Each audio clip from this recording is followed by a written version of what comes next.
Let me make sure I'm recording. Yep, it looks like I'm recording with the correct microphone. Let me double check. Yep, I am. Alright. So this is the second video in the WFC playlist. And as promised, we're talking about Mod 2 Arithmetic. So let me write that. Mod 2 Arithmetic.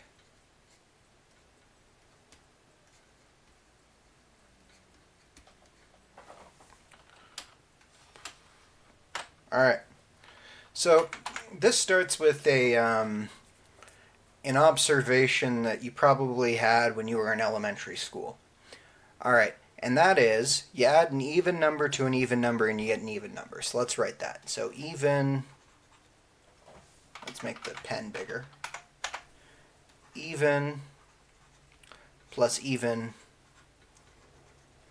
equals even.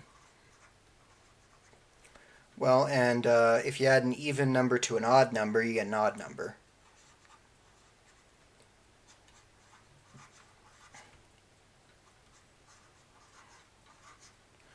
And if you add two odd numbers, you get an even number.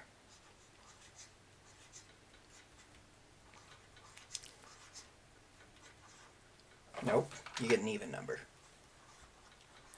So as examples, 2 plus 4 is equal to 6. And, 2 plus 5 is equal to 7. 9 plus 3 is equal to 12. Right? Even plus even equals even plus odd equals odd, and then addition is commutative, so odd plus even is also equal to odd, and then odd plus odd, you get back an even number. Alright, and then with multiplication it's a little bit different. So what happens with multiplication is if an even number is involved, the outcome is always an even number. So even, I'm gonna use capital letters. Even times even, that's always equal to even. So let me do 2 times 4, that's equal to 8. Okay, and then even times odd, that's equal to even. So 2 times 5, that's equal to 10. Alright, and then odd times odd, and of course, odd times odd, and of course multiplication is commutative, so if you flip these you get the same outcome. Odd times odd, this is the only way to get an odd number. So the way to think about this, here, let me just finish this. 9 times 3, that's equal to 27, right? Okay. The way to think about this is, okay, you take an even number, it doesn't matter, you add it to itself however many times, you're always going to get an even number. You take an odd number and you add it to itself, so if you take an odd number and just leave it, consider that adding it to itself one time. Okay, if you add an odd number to itself an even number of times, it's as if you're doing odd plus odd, basically. And then you get an even number. Think about that for a minute. Then odd plus odd, well, that's adding an odd number to itself an odd number of times, so that's how you get an odd number.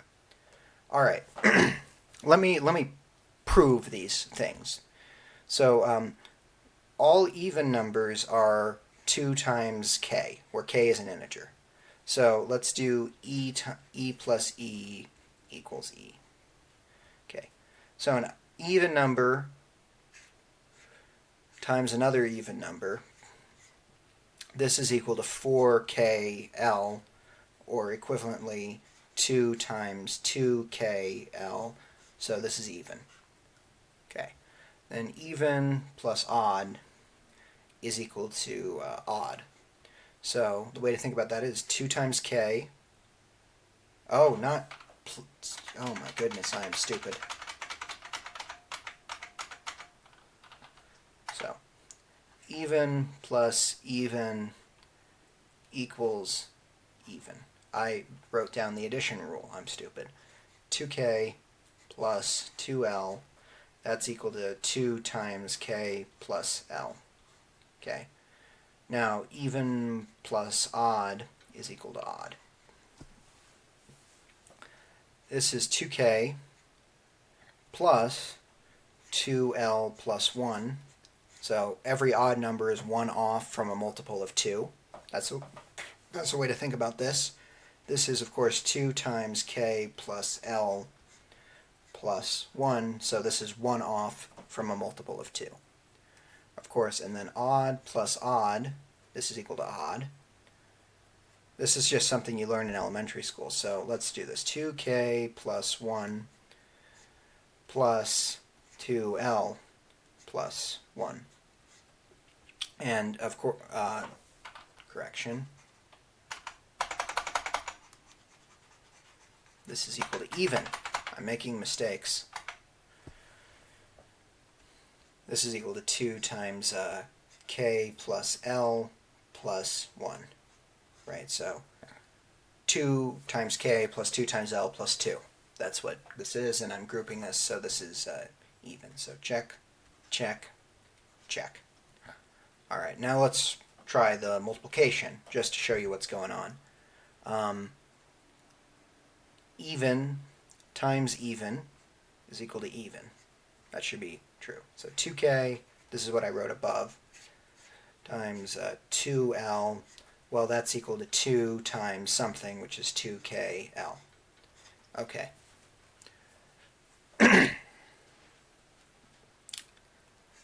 This is, so then we have even times odd, that should be equal to even.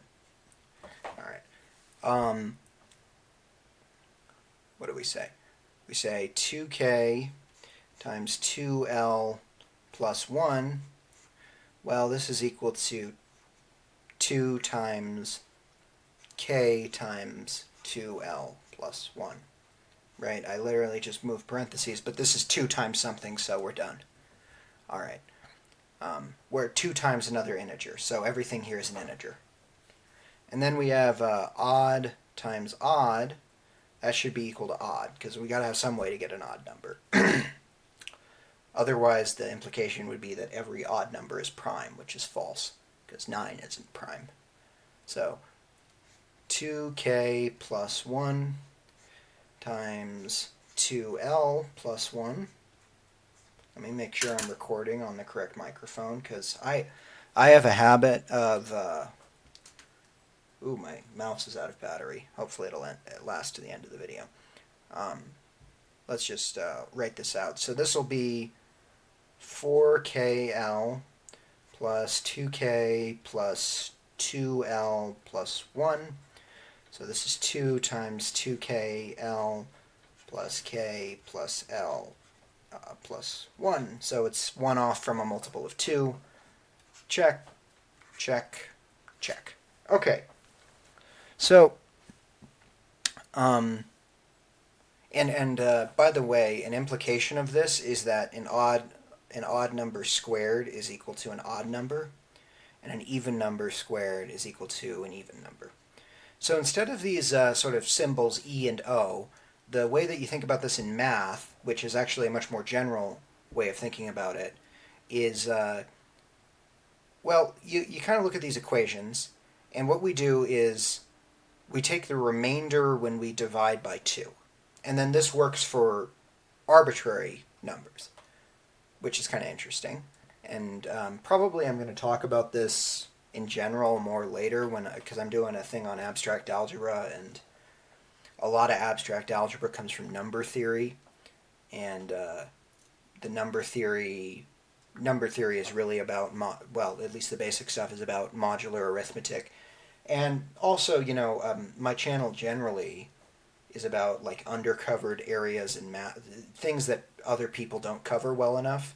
And cryptography is really important for things, well, for internet security and nowadays for cryptocurrency. And it's all based on sort of facts about modular arithmetic. So instead of mod 2, you can do, you know, mod 500. And so instead of 1 off from a multiple of 2 or 0 off from a multiple of 2, the general framework is clock arithmetic. So an example of that, so I'm kind of rambling, but let me give you an example. So right now Right now in my local time, it is 15:37. Okay, so what that means, so let's pretend that leap years and leap seconds aren't a thing, and let's ignore daylight savings for a minute. Let's pretend that zero is midnight on whatever day. It doesn't matter, but if we have to pick a day, midnight on January 1st, 2000. The fact that it is 15 o'clock right now, let's pretend it's 15 o'clock. What that means is that if I took the number of hours since midnight on January 1st, 2000, and divided that by 24, I would get a remainder of 15. So this is a good way to think about modular arithmetic. It's just clock arithmetic. In fact, I'm going to write that down. Modular arithmetic is clock arithmetic.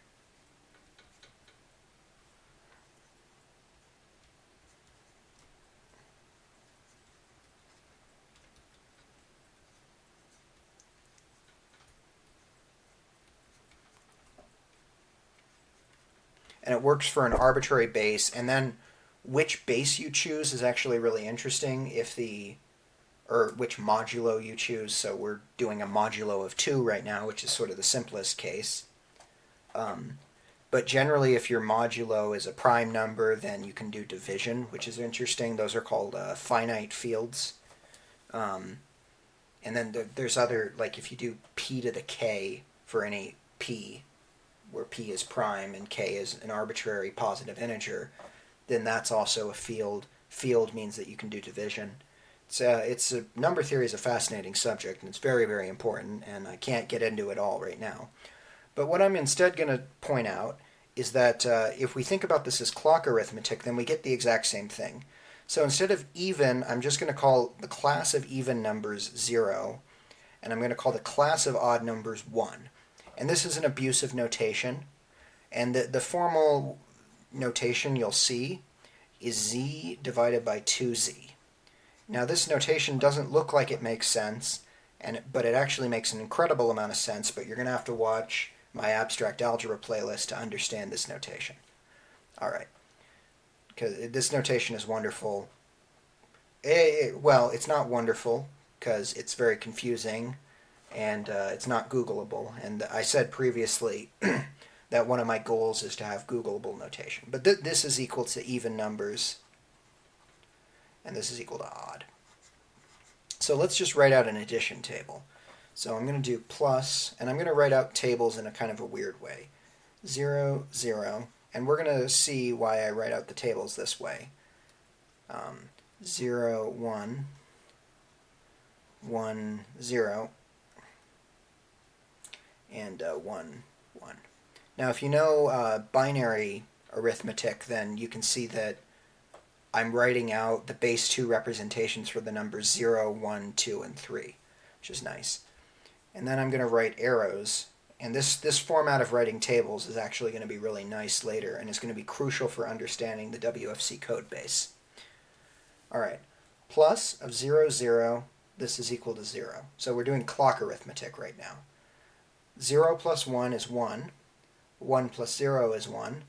1 plus 1 is 2, but in clock arithmetic, 2 is equal to 0. In clock arithmetic mod 2, so this is equal to 0. Now, in clock arithmetic, 11 plus 1 is equal to 12, which is the same thing as 0, right? Now, this is going to be important later, but I want you to realize that this can also be interpreted as a truth table for the XOR operator. Okay. And then times 0, 0. I'm just going to write these out. 0, 1, 1, 0, and 1, 1. Let's just write these out. This is 1, 0. 0 times 1 is 0. 0 times 0 is 0. So I'm pretending it's clock arithmetic, but notice here that this is exactly what we said before. Even plus even is even. Even plus odd is odd. Odd plus even is odd. Odd plus odd is even. Now, the general case of this even-odd idea is modular arithmetic, which is this cyclical clock arithmetic. That is the general version of the even versus odd idea. Even times even is even. Even times odd is even. Odd times even is even. Odd times odd is odd. Okay, and I also want you to notice this is a truth table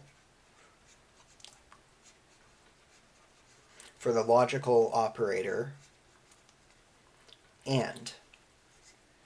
Now, in both of these cases, I'm saying that 0 is also interpreted as equaling false. So false is 0, which is also even numbers, and 1 can be interpreted as true, which is odd numbers. Right?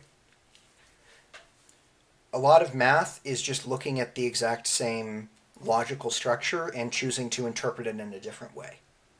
And these two are important because what we're going to see is that we can formulate a lot of logic, if not all of logic, in terms of just these two primitives.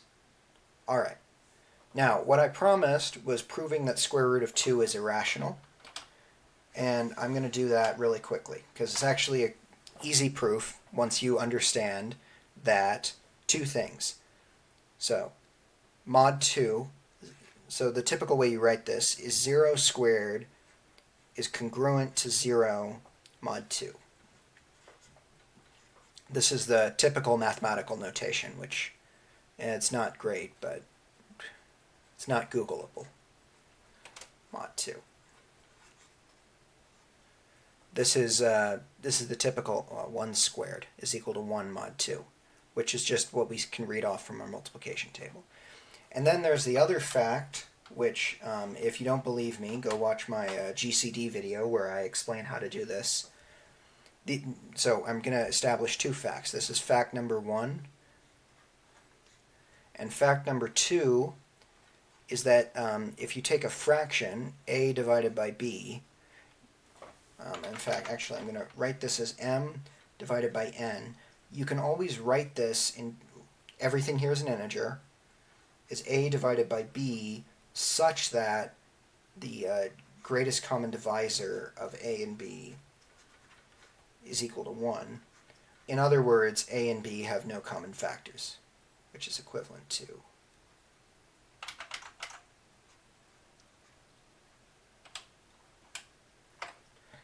a and b have no common factors.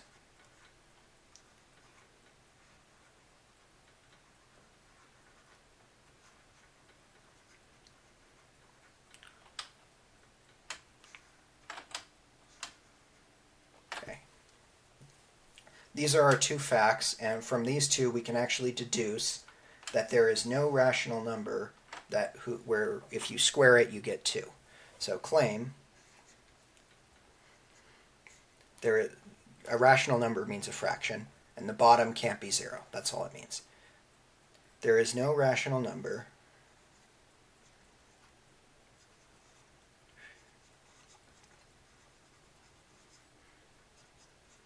which is the same thing as a fraction, whose square is 2.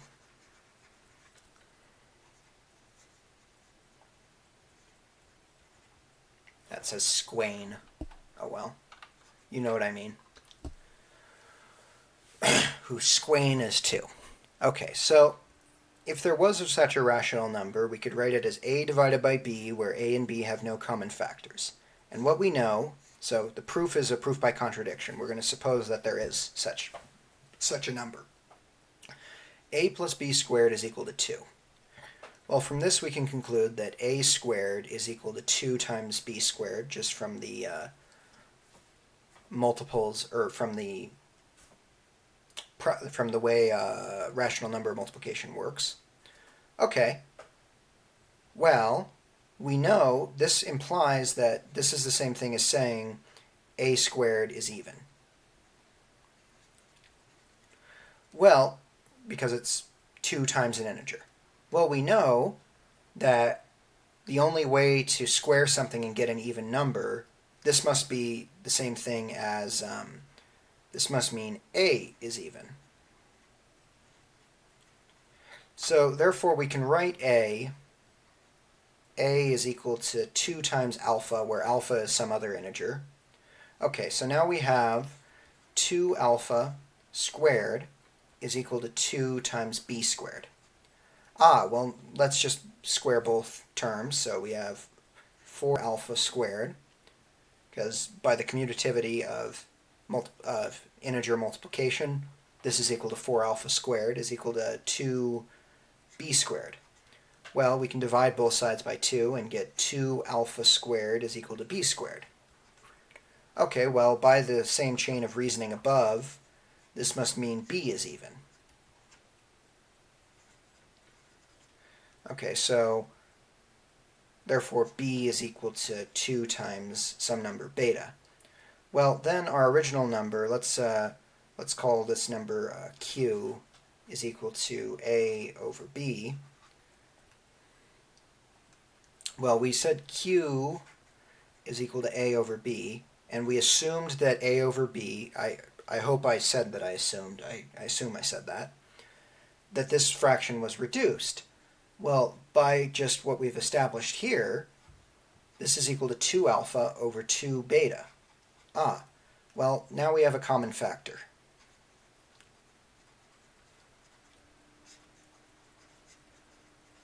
Okay, well, now we've derived a contradiction. So this is a common technique of doing proofs in math, where what you do is you assume, if you want to prove something is true, you prove that it's impossible for it to be false. So we want to prove that it's true that there is no rational number whose square is 2. Well, we say that it's false. We assume that there is such a rational number. Well, if there is such a rational number, then it can be reduced. And we prove that that's impossible because we assumed it was reduced and could deduce that it's not reduced. Deduce that it's not reduced. That's fun to say. Anyway, so this we get a contradiction. This is the notation for we have a contradiction. And this is the end of the proof. This is the standard notation for end of proof, QED. And when we get further into WF algebra, we're going to actually see the WF algebra version of proof by contradiction. But WF algebra fundamentally is based on this mod 2 arithmetic, and it's very easy to wrap your head around. It's just really mod 2 arithmetic. You can perfectly define it based on just these 2 tables. Alright? I hope this is fairly clear. Next video, I think I'm going to dive a little bit into into WF algebra, give you some examples, and really what's important to understand is what does it mean to prove something in WF algebra. Anyway, that's all I have to say for now. See you in the next video.